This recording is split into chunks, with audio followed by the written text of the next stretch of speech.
अस्सलाम वालेकुम, मैं हूं अब्दुल सत्तार। आप अलग न्यूज़ देख रहे हैं। तारिक पतीन हमारे साथ हैं। मालाकंड में पीटीआई मुजाहिरीन पर हमला, ये एक खबर है। और उसके अलावा दूसरी खबर, बेटा इमरान खान को कभी नहीं छोड़ना। एक लापता पीटीआई रहनुमा की मां का बयान है, एक पैगाम है अपने बेटे के नाम।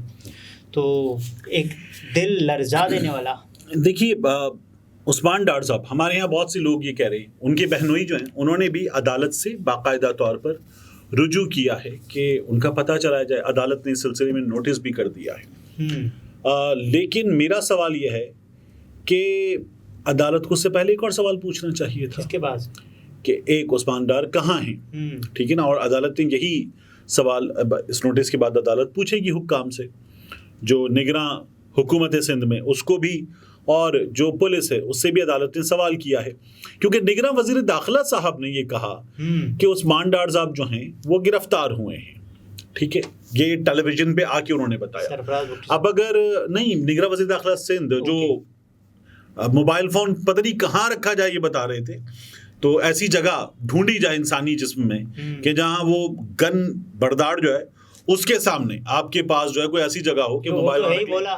हाँ, और चरिया भी है वो, तो वो जो है वो ढूंढ ना पाए। ये अजीब हमारे यहाँ मजाक हो रहा है। तो उन्होंने, ब्रिगेडियर रिटायर्ड हारिस साहब ने ये कहा कि उस्मान डार साहब गिरफ्तार हुए, और वो हलीम आदिल शेख पर भी उसी गुफ्तगू में बात कर रहे थे टेलीविजन प्रोग्राम में। अब अगर उस्मान डार साहब गिरफ्तार हुए तो कानून कहाँ है? जो आदमी गिरफ्तार होगा कानून के मुताबिक वो 24 घंटे के अंदर अदालत में पेश किया जाएगा। फिर अदालत गई, हाँ भाई क्यों पकड़ा इसे, तो अदालत को बताया जाएगा जनाब इस पर इल्जाम है ये, अब इस इल्जाम के तहत हमारे पास ये सबूत है, ये चीजें हैं, ये हमारे पास मुकदमा है। अब हमें पुलिस डिमांड कर सकती है कि इसका आप इतने दिन का रिमांड दे दें, हमें इससे इस इल्जाम के तहत तफ्तीश करनी है, और फिर अदालत उस पर अपना फैसला दे। ये है कानूनी शक्ल। उस्मान डार साहब कराची से, ये फरूक हबीब साहब ने खबर दी थी इब्तिदा में कि उनको उनके फैमिली सोर्सेज ने बताया गिरफ्तार कर लिए गए। फिर एआरवाई ने खबर चलाई कि उस्मान डार साहब जो हैं उनके बारे में पुलिस ला इल्म है, और उन्हें सादा लिबास अहलकारों ने गिरफ्तार किया है या हिरासत में लिया है। मैं इसको गिरफ्तार नहीं कहता, मैं कहता हूँ हिरासत में, क्योंकि गिरफ्तार हिरासत में तो तहवील में उस इदारे की, जिस इदारे की भी तहवील में है। गिरफ्तार होगा बंदा तो फिर तो लीगल डॉक्यूमेंट होगा, करना पड़ेगा ना, ये हमारे पास डॉक्यूमेंट होगा ना कि वारंट है गिरफ्तारी का वारंट है, तो फिर वो कानून नाफिज करने वाले इदारों को, अदालत को, सिस्टम को पता होगा, रियासत का जो सिस्टम है उस सिस्टम को पता होगा कि उस्मान डार के साथ ये मामला पेश आएगा, और उसके बाद उस्मान डार के साथ जब गिरफ्तार हो गया तो ये मामला पेश आएगा। लेकिन उस्मान डार जो है वो हिरासत में है, ये माजरा था। अब उस्मान डार साहब की वालदा, उससे पहले भी हमने उनको देखा है कि वो मुख्तलिफ मौके पे पिछले कुछ दिनों में वो टेलीविजन पे आई हैं, कैमरे पर आई हैं, और आकर उन्होंने अपनी बिपता सुनाई है। अब की बार भी उनसे सवाल हुआ कि, और साफ सवाल हुआ, ये देखिए आप कितना बड़ा अलमिया है कि सीधा सीधा सवाल हुआ कि अगर उस्मान डार प्रेस कॉन्फ्रेंस कर देंगे तो छोड़ दिए जाएंगे, तो क्या उनको प्रेस कॉन्फ्रेंस करनी चाहिए?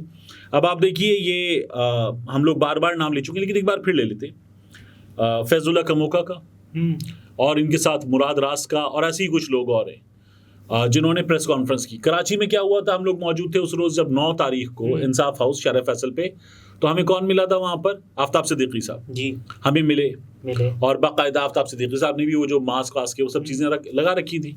आफ्ताब सिद्दीकी साहब मौजूद थे, builder Aftab Siddiqui, body builder नहीं, कंस्ट्रक्शन वाले, तो वो मौजूद थे। उसके बाद आफ्ताब सिद्दीकी साहब ने छोड़ी पाकिस्तान तहरीक इंसाफ, और आफ्ताब सिद्दीकी साहब जो है अब किसी को मतलूब नहीं है, पाक पवित्र। तो ये हुआ था। तो ये उस्मान डार साहब का जो मामला है, उस्मान डार साहब के मामले में ये नहीं हुआ था, उस्मान डार साहब रूपोश थे। अब ये कैसे हुआ कि उनकी खबर पहुंची और उस्मान डार साहब गिरफ्तार हो गए, ये उस्मान डार साहब ही बता सकते हैं, या वो जिनके पास थे लोग वो बता सकते हैं। लेकिन बहरहाल उनकी वालदा से सवाल हुआ कि क्या उस्मान डार साहब को पाकिस्तान तहरीक इंसाफ छोड़ देनी चाहिए, प्रेस कॉन्फ्रेंस कर देनी चाहिए। उनकी वालदा ने क्या जवाब दिया, ये मैं जरूर आपके सामने रखूंगा, और हमारे नाज़रीन भी सुने कि एक माँ इन हालात में क्या कह रही है। सुनिए। मगर मैं अपने बेटे को कतई नहीं रुकाऊंगी कि वो तरीके इंसाफ छोड़े। इस हदीस में, इस कुरान में, इस तर्जुमे में आया है कि जोर को करके, ताकत के जोर पर इसी से कोई फैसला लिया जाए। मैं शक में नहीं, मेरा बेटा डटा है और डटा रहे, और जो होए मैं अपने अल्लाह के मेरी। ये उस्मान डार साहब की वालदा का कहना है, ठीक है। आपने इससे पहले जो लोग गिरफ्तार हुए या गायब हुए या लापता हुए, उनके मामले में क्या देखा था? ऑन अब्बास बप्पी की मिसाल हमारे सामने। जी जी जी। गिरफ्तार हुए, पाकिस्तान तहरीक इंसाफ मुतालबा करती रही, सोशल मीडिया को मुतालबा होता रहा, सहाफ़ी मुतालबा करते रहे। उसके बाद ऑन अब्बास बप्पी जो है वो सामने आए, और सामने अगर उन्होंने कहा कि, बल्कि सामने भी नहीं है, वीडियो आई, वीडियो में उन्होंने कहा कि मैं पाकिस्तान तहरीक इंसाफ छोड़ता हूँ, छोड़ दी। उसके बाद भी ऑन अब्बास बप्पी साहब सामने तो नहीं आए। अब अगर वो घर पहुंच गए तो हमें नहीं पता, लेकिन सामने नहीं आए। फिर सदाकत अली अब्बासी साहब का मामला हुआ, वो भी लापता। सदाकत अली अब्बासी साहब लापता हैं। उस्मान डार साहब जो हैं, ये सोशल मीडिया पर, हमें ट्विटर पर तो बात करते हुए नजर आते थे, लेकिन उस्मान डार साहब कहाँ हैं, रूपोश थे, नहीं पता था। लेकिन टेलीविजन प्रोग्राम्स में भी वो थे, आते थे, कभी कभार आते थे, नजर आते थे। तो उस्मान डार साहब गिरफ्तार हो गए, सॉरी हिरासत में ले लिए गए। अब उनकी वालदा का ये कहना है, तो मेरा ख्याल है कि ठीक है, लीगल कोर्स ऑफ एक्शन जो है वो इनके मामले में आए और फिर उसके बाद चीज़ आगे बढ़े, वगरना। लेकिन ये एक मुल्जिम का भी तो हक है ना कि उसको प्रोड्यूस किया जाए। हाँ, मुल्जिम का हक है, बिल्कुल उसको प्रोड्यूस किया जाए। तो यही हक उसकी वालदा मांग भी रही हैं, उसकी फैमिली भी मांग रही है। उससे पहले जो उस्मान डार साहब की वालिदा के साथ सलूक किया गया, वो आपने देखा, कुछ नहीं हुआ उस मामले पर। एक बुजुर्ग खातून को, इतनी बुजुर्ग खातून को पुलिस ने अपनी हवस का निशाना बनाने की सामने खड़े होकर धमकी दी थी। ये हुआ था, और ये जो हुकूमत थी नून लीग की, इसकी मौजूदगी में हुई थी, शहबाज शरीफ की मौजूदगी में, राना सनाउल्लाह की मौजूदगी में, हमने तो किसी भी सियासी मुखालिफिन को आड़े हाथ नहीं लिया, किसी को इंतकाम का निशाना नहीं लिया। मतलब शहबाज शरीफ साहब से बंदा क्या पूछे, क्या बात करे उनसे, वो तो कपड़े बेच रहे थे अपने, ठीक है ना। तो वो जिस तरह की हुकूमत करके गए, वो चले गए, और अब फिर वो बाहर बैठे हुए। आज हमजा भी चले गए, हमजा शहबाज भी।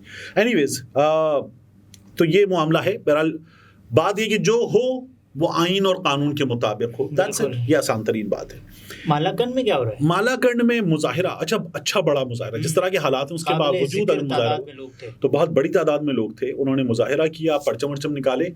और आमतौर पर ये होता है कि अगर ये थोड़े हों, लड़के हों, यानी कम उम्र नौजवान हो, बाइक वाइक पर हो, तो फिर पुलिस जो है वो पिल पड़ती है और उनको वो सब करती है। ये बहुत बड़ी तादाद में थे, तो पुलिस उन सबको तो नहीं गिरफ्तार कर सकती थी। पुलिस ने किया कि उनमें जितने सरकर्दा लोग थे उन लोगों को गिरफ्तार किया। अब उनकी जो वीडियो हवालात से आ रही है, उस वीडियो में तो उनके कपड़ों पर लहू के निशान हैं, उनके कपड़े फटे हुए हैं। तो आप किसी को गिरफ्तार कर सकते हैं, और वो गिरफ्तारी होती है कानून शिकनी पर। तो अगर पाकिस्तान जो है, आइन शिकनी पे गिरफ्तारी नहीं होती हमारे यहाँ। तो मुशर्रफ साहब के केस में हुई थी कोशिश। अगर पाकिस्तान जो है वो पाकिस्तान तहरीक इंसाफ पर पाबंदी लग गई है, पाकिस्तान तहरीक इंसाफ के मामले में मालाकंड की ज़िला इंतज़ामिया ने या खैबर पख्तूनख्वा की हुकूमत ने एक कानून दे दिया है कि जी इस वजह से मुजाहिरा नहीं हो सकता, फिर तो ठीक है। अदालत ने पाबंदी लगा दी पाकिस्तान तहरीक इंसाफ पे, फिर तो ठीक है।